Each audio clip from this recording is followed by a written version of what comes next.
Hello everyone! Technically, I'm in Rome. Yung nasa background ko guys ay ang Vatican City, ang St. Peter's Basilica, at yung bakod na yan guys ay yan ang border ng Rome at Vatican City.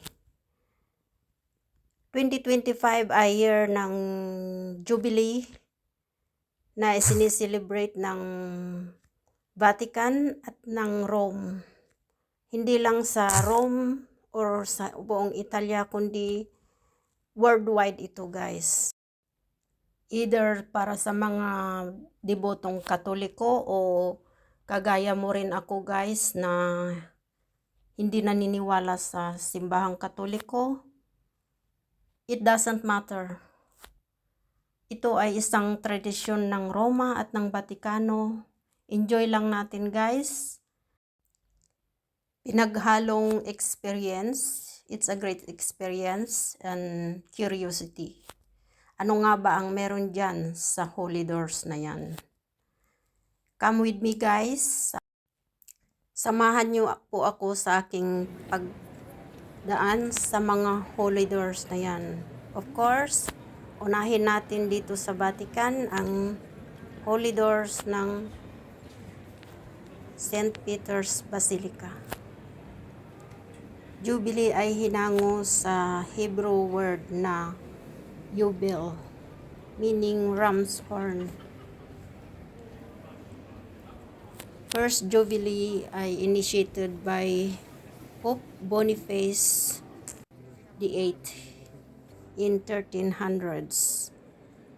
In the past, dati 50 years, nag-reduce sa 33 years, and then currently 25 years. Nila isineselebrate ang Jubilee year na ito. Ang Vatican City ay very accessible through Metro Line A. Baba lang sa Ottaviano Metro Station.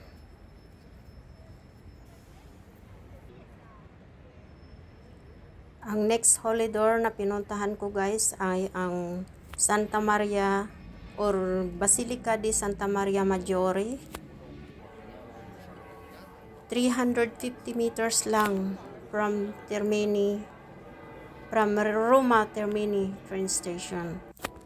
At dito nakahimlay si Pope Francis.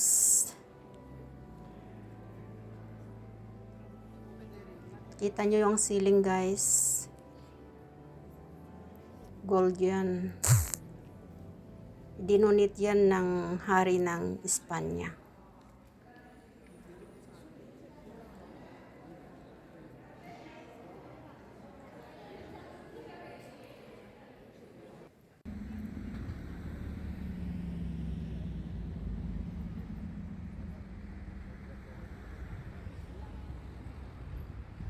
Next ay ang Diocese ng Roma, San Giovanni di Laterano or San Giovanni in Laterano, St. John Lutheran.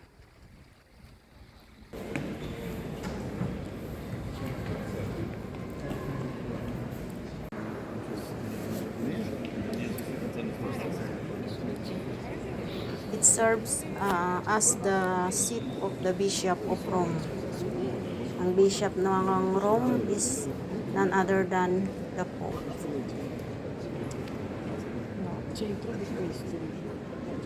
Enjoy guys. May kasabihan na when religions meets the arts. Tama ba yun? Correct me. Comment down below guys. Ganda ng mga kakagawa sa ceiling, very detailed. Very accessible din ito guys. Still in Metro Line A. Lampas ito ng Roma Termini. Isang station lang ang pagitan nila if I'm not mistaken.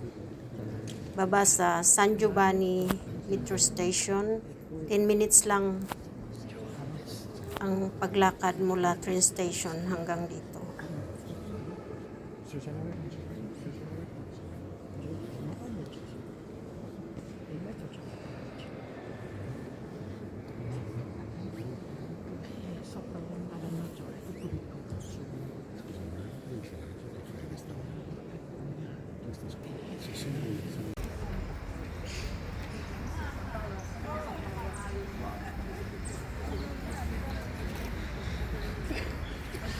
And lastly, ang fourth basilica ay ang St. Paul's outside the walls. Ito naman guys ay accessible din through Metro Line B at labas lang ng San Paulo Metro Station at 10 minutes lang din ang lakad. Isa itong magnificent Papal Basilica dating from the 4th century during the reign of Emperor Constantine. At dito dito ang libingan ng apostles na si St. Paul. Pinangalan after him ang church na ito.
At sa simbahang ito guys ay makikita ang mga medalyon ng mga dating mga santo papa, mga simbahang Katoliko.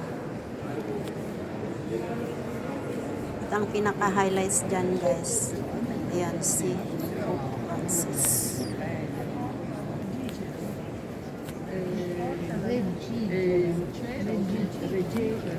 Kaya kung ikaw ay gusto pang humabol ng Jubilee year,